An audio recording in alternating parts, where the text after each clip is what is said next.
جس میں نے عرض کیا تھا کہ لغو گوئی یعنی ایسی بات جس کا کوئی فائدہ نہ ہو دنیا آخرت میں، یہ بذات خود انسان کو کسی نہ کسی گناہ میں مبتلا کرنے کا ذریعہ بنتی ہے، اس سے بچنا ضروری ہے۔ تو بعض ساتھی بعد میں پوچھتے رہے کہ بعض اوقات ہم گھر میں اپنے بیوی بچوں سے یا کوئی مہمان آتا ہے تو اس سے کچھ باتیں کرتے ہیں، اور اگر بالکل خاموش ہو کے بیٹھ جائیں تو اس کے حق کے خلاف معلوم ہوتا ہے، تو ایسے میں کیا کرنا چاہیے؟ تو خوب سمجھ لیجئے کہ لغو گوئی وہ ہے کہ جس میں نہ دنیا کا کوئی فائدہ، نہ دین کا کوئی فائدہ، نہ کسی کے حق کی ادائیگی۔ بیوی بچوں کا بھی حق ہے، اللہ تعالی نے رکھا ہے، ان لنفسک علیک حقا ولزوجک علیک حقا، تو اس حق کی ادائیگی بھی ضروری ہے۔ اب آدمی اگر یہ سمجھے کہ مجھے خاموش رہوں اور ساری زندگی گھر میں جاتا ہے اور بیوی سے بات ہی نہیں کرتا، تو یہ تو اس کی حق تلفی ہے، یہ جائز ہی نہیں۔ اسی طریقے سے کوئی مہمان آتا ہے تو اب مہمان کے سامنے آپ بالکل چپ ہو کے بیٹھ کے چپ کا روزہ رکھ کے بیٹھ جاؤ تو اس مہمان کی حق تلفی ہے۔ تو کسی درجے میں اس کے ساتھ بات چیت کرنا، اس کا دل خوش کرنا، کسی مسلمان کا دل خوش کرنے کے لیے کوئی بات کرنا، یہ بھی ایک ثواب کا کام ہے۔ تو ایک مہمان کا حق ہے، اس کا اکرام کرنا چاہیے، اور اس اکرام کا تقاضا یہ ہے کہ کچھ بات اس سے کرے، لیکن یہ سب چیزیں حدود کی پابند ہیں، ایک حد تک ہے وہ کرے۔ تو اسی میں مجھے یاد آیا کہ میں شروع سے کچھ لکھنے پڑھنے کا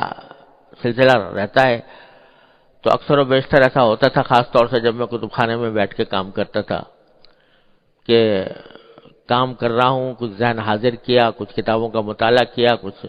سمجھ میں آیا لکھنے کے لیے،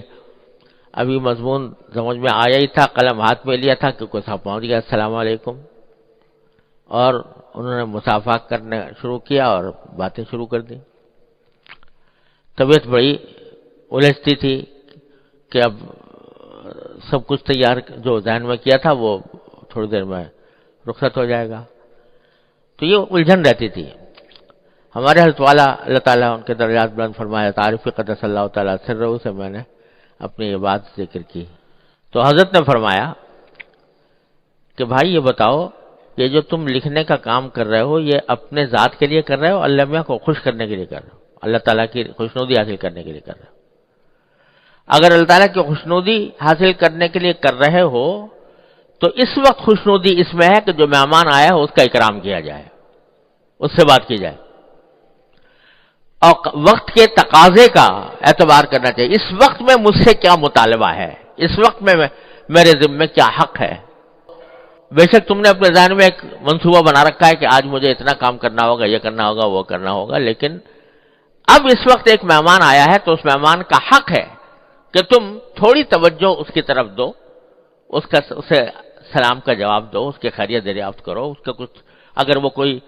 بات لے کر آیا ہے تو اس کی بات مختصراً کم از کم سن لو، اور سن کے اگر فرض کرو اس وقت کر سکتے ہو پوری بات تو اس وقت کر لو، ورنہ کوئی وقت بتا دو،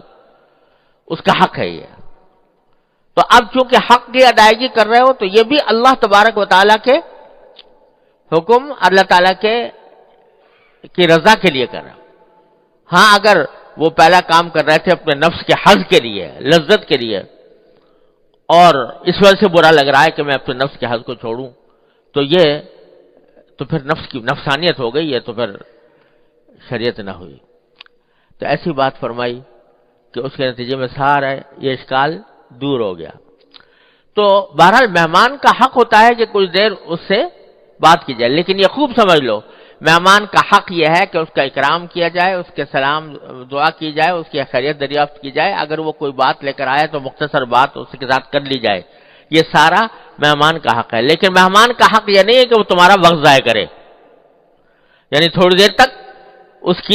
کا اکرام، تھوڑی دیر تک اس کے ساتھ بات چیت، یہ اس کا حق ہے، یہ فضول گوئی میں داخل نہیں۔ لیکن وہ گھنٹے گزار دے اور تمہارا وقت ضائع کر دے، یہ مہمان کا حق نہیں ہے۔ ایک حد تک اس کا حق ادا کرنے کے بعد پھر اپنے جو معمولات ہیں ان کی طرف متوجہ ہو جائے تو اس میں کوئی مذائقہ نہیں. تو یہ حد قائم کرنے کی ضرورت ہے، ایسی حد کہ جس کے نتیجے میں وقت ضائع نہ ہو، فضول باتیں نہ ہوں، جو ایسا ہے جس سے واقعتاً معقولیت کی حد تک دوسرے کا دل خوش ہو جائے، اس میں کوئی مذائقہ نہیں. اس کے علاوہ جو ہے باتیں جب ضرورت سے زیادہ ہوں گی تو پھر وہ فضول گوئی میں داخل ہوں گی، اس کے اندر پھر پتہ نہیں کہاں لے جا کے شیطان ڈال دے.